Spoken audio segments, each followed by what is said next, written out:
मागील भागामध्ये आपण बघितलं, त्यांच्या प्रेमाला नवी पालवी फुटू लागली होती. एक दिवस मानवने पूर्ण ऑफिस स्टाफला कॉन्फरन्स हॉलमध्ये बोलावले. पूर्ण ऑफिसमध्ये कुजबूज सुरू झाली होती. सर्व स्टाफ थोड्या वेळात कॉन्फरन्स हॉलमध्ये जमा झाला. काही लोकांमध्ये आपापसात कुजबुजणे चालूच होते. पुढे तेवढ्यात मानवने हॉलमध्ये एंट्री केली. त्याच्या मागे तन्वीही आतमध्ये आली होती. मानव सर्वांसमोर जाऊन उभा राहिला तर तन्वी ऑफिसमध्ये स्टाफमध्ये जाऊन थांबली. मानवने बोलायला सुरुवात केली. मला माहीत आहे तुम्हा सर्वांना खूप सारे प्रश्न पडले असतील की मी आज तुम्हा सर्वांना इथे का बोलावलं आहे ते, आणि अजून बरेच प्रश्न असतील. मानव. सर्वांनी होकार दिला. तसं मानवने बोलायला सुरुवात केली. मला तुम्हाला काही सांगायचे आहे. टेन्शन घेण्यासारखे काही नाही. आपली कंपनी गोव्याच्या एका कंपनीसोबत टायअप करणार आहे. जर आपलं काम तिथे व्यवस्थित चाललं तर आपल्या कंपनीची एक ब्रँच लवकरच तिथे ओपन होणार आहे. त्यासाठी या महिन्याच्या अखेरीस आपल्या कंपनीची गोव्याच्या कंपनीसोबत एक मीटिंग होणार आहे. त्यासाठी आपल्याला गोव्याला जावं लागणार आहे. पण त्यासोबतच सर्व ऑफिस स्टाफची टूर तिथे जाणार आहे. पहिले 2 दिवस मीटिंग असेल आणि नंतरचे 3 दिवस पिकनिक अरेंज केली आहे. लागा मग तयारीला. पिकनिकचा सर्व खर्च ऑफिसतर्फे होईल. बाकीच्या सर्व डिटेल्स तुम्हाला मेलवर येईल. सर्वांचे चेहरे एकदम आनंदाने फुलले होते. सगळ्यांमध्ये एकच गलका झाला. सर्वजण आपापल्या कामाला निघून गेले. सगळेजण खूप आनंदात होते. खूप दिवसानंतर अशी ऑफिसची बाहेर पिकनिक टूर होणार होती. इकडे तन्वीलाही याबाबत काही माहिती नव्हते. तन्वीने एकदम अनाउन्समेंट केल्यामुळे तिला तर खूपच आनंद झाला होता. पण त्याने आपल्याला का नाही सांगितलं यावरती थोडं चिडली पण होती. मानव केबिनमध्ये आला. त्याच्या मागे ती पण आली. ती सरळ सरळ तिच्या डेस्कवर जाऊन बसली. मुद्दाम फाईल हातात घेऊन चालत होती. मानव तिला पाहत होता. तो तिच्याजवळ आला. काय झालं? मानवने विचारले. हे एकदम असं टूरचं तुम्ही मला का नाही सांगितलं? ती लटक्या रागाने बोलत होती. मग हे सरप्राईज कसं राहिलं असतं? मानव हळूच हसत होता. तन्वीने चमकून त्याच्याकडे पाहिले.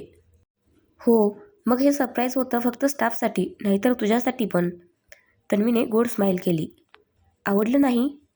मानवने असं विचारताच तन्वीचे भाव बदलले. का नाही आवडणार? माझी ही पहिलीच वेळ आहे असं कुठे बाहेर टूरवर जाण्याची, आणि कामही आहे, मग ते तर करावं लागेलच ना. मानव. हो, मग लागा तयारीला. जास्त दिवस नाही आपल्याजवळ. मानव. हो. तन्वीने हसूनच उत्तर दिले. मानवने तिला टूरचे सर्व डिटेल्स दिले. ती कामाला लागली. तिला हॉटेलपासून ते सर्वांच्या रूम्स बुकिंग करण्यापर्यंत सर्व मॅनेज करायचं होतं. ती कम्प्युटरमध्ये डोकं घालून बसली होती. तिला एक छानसं हॉटेल शोधायचं होतं. मानव कधीच तिला पाहत होता. बराच वेळ झाला तरी ती त्याच्याकडे पाहत नाही, म्हणून त्याने तिला आवाज दिला. पण तिचे लक्ष नव्हते. तो उठून तिच्या डेस्कजवळ आला. तन्वी.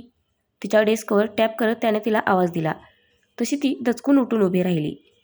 हे, आर यू ओके? मानवने तिला अचानक उठलेलं पाहून विचारलं. या आय एम ओके, तन्वीने उत्तर दिले. मग लक्ष कुठे होतं तुझं? मी तुला आवाज देत होतो. मानव. ओह सॉरी, माझं खरंच लक्ष नव्हतं. मी हॉटेल बुकिंगसाठी ऑप्शन पाहत होते. ओके, देन मग भेटले का तुला हॉटेल्स? मानव. हो, 2 रिसॉर्ट चांगले वाटले मला आणि त्याचे रिव्ह्यूज पण चांगले आहेत. तुम्ही चेक करून घ्या एकदा, मग तुम्हाला जे आवडेल ते आपण फायनल करू. असं म्हणत तिने कम्प्युटरची स्क्रीन त्याच्यासमोर केली. त्याने हॉटेलचे डिटेल्स चेक केले. त्यापैकी एक हॉटेल सिलेक्ट करून तिला सर्व डील करायला सांगितले. सर्व फायनल केल्यानंतर तन्वीने सर्व स्टाफला त्यांच्या मेलवर पिकनिक टूरचे डिटेल्स सेंड केले. सर्व काम आवरता संध्याकाळ झाली होती. पिकनिकच्या अनाउन्समेंटमुळे सर्व स्टाफमध्ये जणू ऊर्जा संचारली होती. जो तो नव्या उमेदीने कामाला लागला होता. इकडे खुराना एम्पायरचं गोव्याच्या एका कंपनीसोबत टायअप होणार होतं. खूप काम बाकी होतं. मानव खूप कष्ट घेत होता त्यासाठी. जर त्याची ही डील सक्सेस झाली तर त्याच्या कंपनीला खूप मोठा फायदा होणार होता. गोव्यामध्ये सुद्धा त्याच्या कंपनीचे काम सुरू होणार होते. त्याच्या कंपनीची नवी ब्रांच तिथे ओपन होणार होती. तन्वी तिचं आवरून निघणार होती. ती मानवजवळ आली. सर, माझं सर्व काम झालं आहे. तुम्हाला अजून वेळ असेल तर मी जाऊ का? तन्वी. मानवने तिच्याकडे पाहिले आणि मग त्याच्या हातातील वॉचमध्ये. बराच वेळ झाला होता. त्याने त्याचे काम आवर्त घेत त्याचा लॅपटॉप बंद केला. सर्व पेपर्स नीट ठेवले आणि तो उठून उभा झाला. चल निघू आपण, म्हणत मानव तिथून लगेच समोर निघाला. यांना काय झालं आता? तन्वी प्रश्नार्थक नजरेने त्याच्याकडे पाहत होती. तिने मानवला आवाज दिला. तोपर्यंत मानवने ऐकून न ऐकल्यासारखे केले. ती धावत त्याच्या मागे गेली. तोपर्यंत मानव लिफ्टपर्यंत पोहोचला होता. लिफ्टचा दरवाजा उघडला तसा मानव आतमध्ये शिरला. ती पण धावतच त्याच्या मागे आत शिरली. तिने त्याला विचारले, काय झाले तुम्हाला? तुम्ही असे शांत का? माझ्याशी का नाही बोलत? माझं काही चुकलं का? तन्वी प्रश्नार्थक नजरेने त्याच्याकडे पाहत होती. हो चुकलेच तुझे, मानव तिच्याकडे न पाहतच बोलला. तिला काही समजेना. ती त्याच्याकडे नुसतीच पाहत होती. पण कळेना काय बोलावं ते. शेवटी तिने शांत राहणेच पसंत केले. त्याने तिच्याकडे पाहिले. ती खाली मान घालून उभी होती. त्याला कुठं दिसत होतं तिच्या डोळ्यातलं पाणी. त्यानेच न राहून विचारले मग तिला. विचारणार नाहीस का काय चुकलं ते? मानवने तिला विचारले. तिने त्याच्याकडे पाहिले. तिच्या डोळ्यातील एक अश्रूचा थेंब ओघळून हळूच गालावर आला. त्याला कसंच झालं. असं वाटलं उगीच रागावलो. काय चुकलं माझं? तन्वीने मुसमुसत विचारले. तू मला प्रॉमिस केले होते ना की तू मला मानवच बोलशील. मानव. तिच्या लक्षात आले तो का चिडला ते. तिने डोळ्यातील पाणी पुसायला हात वर केला पण त्याआधीच मानवने त्याच्या अंगठ्याने तिच्या गालावरचा अश्रू बाजूला केला. हो म्हणून काय झालं? मी तर मानव बोलते ना. काहीशा लटक्या रागाने नाक फुगून ती बोलली. त्याला हसू आलं तिचं. तिचा तो रडल्यामुळे लाल झालेला नाकाचा शेंडा त्याला मोहवून जात होता. पण मग मगाशी तू मला सर सर का बोलत होतीस? मानव. आपण ऑफिसमध्ये होतो म्हणून सर बोलत होते. तन्वी. मला नको ना म्हणू सर, मानवच म्हण. तू सर बोललीस की एकदम परक्यासारखं वाटतं. मानव काहीशा लढीवाळपणे बोलला. तिला समजत होतं मगाशी रागाने बाहेर आलेला मानव आता किती लाडात येत होता. ते पाहून तिला हसू येत होते. मला मान्य आहे, पण आपण ऑफिसमध्ये होतो. मग मी तिथे मानव कसं म्हणणार बरं नाही दिसत ते. जर कोणी चुकून कोणी ऐकलं ते अजून पंचाईत. तन्वी समजावत त्याला सांगत होती. पण मला फरक नाही पडत आणि तू खूप दुसऱ्यांचा विचार करतेस. मानव. मानव दुसऱ्यांचा विचार नाही यामध्ये, पण मला असं वाटतं की आपण ऑफिसमध्ये बॉस आणि एम्प्लॉईच्या नात्यानेच राहिलेलंच बरं. तन्वी बोलत होती पण त्याला तिचं बोलणं उमजत नव्हतं. मानवने तिचा हात हातात घेतला. तिच्या डोळ्यात पाहत तो बोलला. मला सांग, तुला कसली भीती वाटते? कोणी काही बोललं का? मानवने विचारले. तसं काही नाही मानव, पण आतापर्यंत तुझी इमेज आणि स्टेटस खूप चांगले आहे सर्वांमध्ये आणि उगीच माझ्यामुळे मला ते खराब नाही होऊ द्यायचं. तन्वी काळजीने बोलत होती. तुझ्यापेक्षा मला जास्त काही महत्त्वाचं नाही. माझी इमेज आणि स्टेटससुद्धा नाही. मानव. एवढं प्रेम करतोस का तू माझ्यावर? मला भीती वाटते या प्रेमाची. तन्वीच्या डोळ्यात पुन्हा पाणी आले. तुझा विश्वास नाही माझ्यावर? मानव. स्वतःपेक्षा जास्त विश्वास आहे मानव. तन्वी. मग भीती कशाची? मी तुला कधी या जगात एकटं नाही सोडणार. तुझ्या सुखदुःखात मी कायम तुझ्यासोबत असेल. मानवने तिला आश्वासन दिले. तिच्या गालावर थोपटत त्याने तिच्या कपाळावर हलकेच किस केले आणि तिला हळूच मिठीत घेतले. लिफ्टचा दरवाजा ओपन झाला तसे ते दोघेजण बाहेर आले.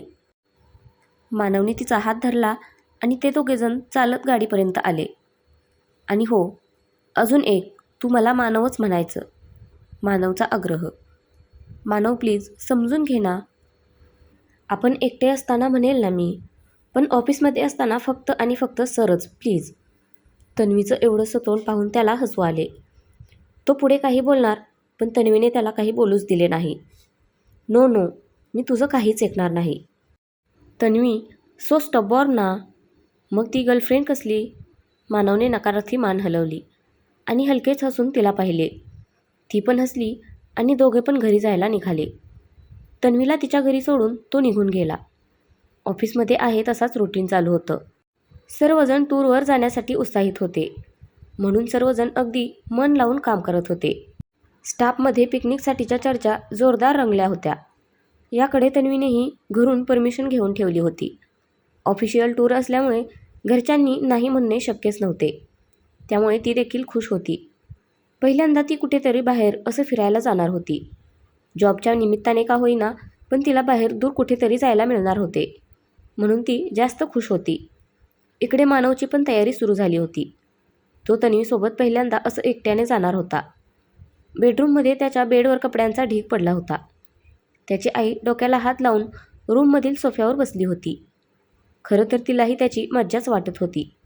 स्वतःकडे कधी लक्ष न देणारा आपला मुलगा एवढं कसं काय चेंज झाला त्यांना कळत नव्हतं. मानवने एक एक करत सर्व कपडे ट्राय केले होते. हे नको ते नको करत पूर्ण कबर्ड रिकाम झालं होतं. तिकडे घालण्यासाठी काय सोबत घ्यावे सुचत नव्हते. त्याची आई त्याच्याकडे पाहून नुसतीच हसत होती. त्याच्या आईने आपल्या मुलाला पहिल्यांदा एवढे नखरे करताना पाहिले होते. कपड्यांवर एक नजर टाकून घालणारा तो आज त्याला कपड्यांमध्ये काय घालावे सुचत नव्हते.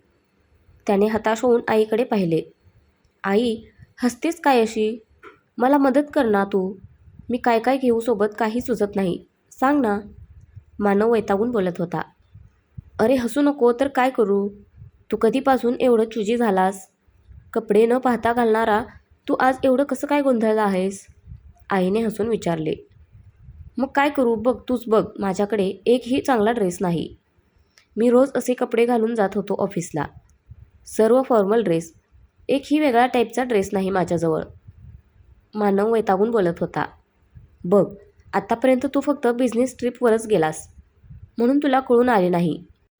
पण आता तू जरा स्वतःवर जास्तच लक्ष देत आहेस म्हणून तुला आता खूप कन्फ्युजन होत आहे. आईने चिडवत त्याला विचारले. आता काही खास आहे का? नाही म्हणजे कोणीतरी स्पेशल पण येत आहे का सोबत? आईने डोळे मिचकावत विचारले. अगं हो ना, म्हणजे म्हणून मला कळत नाही काय करू. मानव. तो एकदम त्या ओघात बोलून गेला आणि लक्षात आल्यावर दाताखाली जीभ दाबत शांत झाला. त्याने आईकडे पाहिले. ती हसत होती. मानवला खूप लाजल्यासारखे झाले. आईपासून नजर चोरत होता तरी आईने चोरी पकडली होती. चल आपण बाहेर जाऊन येऊ. मानवच्या आईने त्याला हाताला धरतच उठवले. तर फ्रेंड्स, आजचा भाग कसा वाटला नक्की कमेंट करून सांगा. धन्यवाद.